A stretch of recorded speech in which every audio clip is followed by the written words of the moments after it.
primeiros negros chegaram ao continente americano ainda no século XVI, sequestrados e retirados forçadamente da África para servirem de mão de obra gratuita nas prósperas fazendas canaveiras do Nordeste brasileiro. Na época, os europeus acreditavam que a vontade de Deus era que eles subjugassem os negros, tidos como inferiores. A África, continente multicultural que já abrigava milhares de tribos e etnias, começou a passar por um longo processo de extorsão e genocídio de seus povos. No Brasil, isso marcou o início da escravidão. Os negros que aqui chegavam eram tratados como mercadorias, vendidos, usados como moeda de troca, sem direito a protestar. Famílias destruídas, gerações e gerações de mulheres abusadas em prol do prazer do homem branco.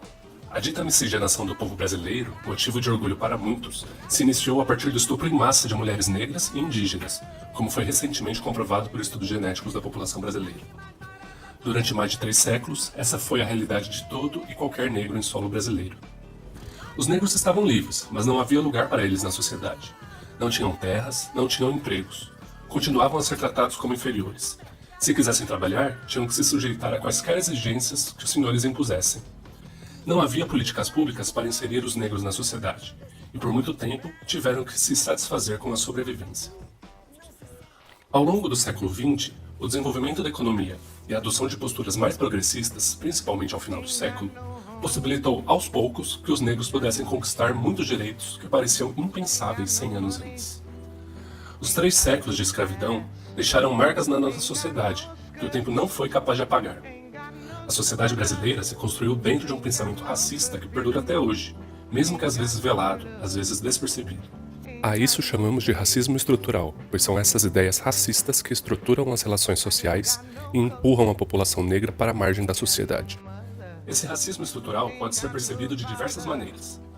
Por exemplo, o fato de a parte mais pobre de nossa população ser composta em 75% por negros, enquanto os mais ricos são 70% brancos. Mais de 60% dos trabalhadores desocupados ou subutilizados são negros. Negros representam 66% dos presos no Brasil. Mais de 70% dos jovens que abandonam a escola são negros. Tudo isso é reflexo de um país que ainda engatinha em políticas inclusivas para uma gigante parcela de uma população que foi deixada de lado desde a constituição da sociedade brasileira. Esforços recentes têm tentado mitigar a situação. Desde 1989, o preconceito por cor ou raça é tipificado e punido como crime. O documento da liberdade, da dignidade, da democracia, da justiça social no Brasil. Que Deus nos ajude que isto se cumpra. Ao longo do século XXI, temos visto despontarem políticas inclusivas como as cotas raciais, que se iniciaram timidamente nos vestibulares de acesso ao ensino superior e agora já estão consolidadas e também ocorrem em concursos públicos, editais de pós-graduação, entre outros. É importante ressaltar que essas políticas inclusivas são necessárias, mas não porque os negros são menos capazes. Elas existem para reparar séculos de dívida histórica que não permitiram aos negros terem as mesmas condições que os brancos, de estudo, de emprego, de moradia, de constituição de família.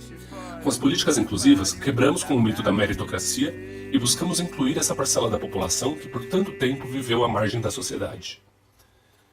Movimentos populares recentes trouxeram à tona a necessidade de luta por igualdade racial, que há muito tempo tem sido deixada de lado pelos setores dominantes da sociedade. Tais movimentos foram muito impulsionados pela insurgência do Black Lives Matter nos Estados Unidos, criado inicialmente para protestar contra a violência policial contra a população negra, que culminou no assassinato de George Floyd. No Brasil, o levante do movimento negro, já estruturado desde a época da ditadura militar, também tem sido notável. Em pouco tempo, os resultados são visíveis. Observa-se um crescimento da celebração da cultura negra em setores como a música e o cinema, o aumento da representatividade negra na televisão. E em 2020, pela primeira vez, tivemos nas eleições municipais um maior número de candidatos pretos e pardos do que brancos. Isso mostrou resultados positivos, mesmo que tímidos. O número de prefeitos negros eleitos na eleição de 2020 cresceu 5,6% em relação à anterior, saltando para 32% dos eleitos.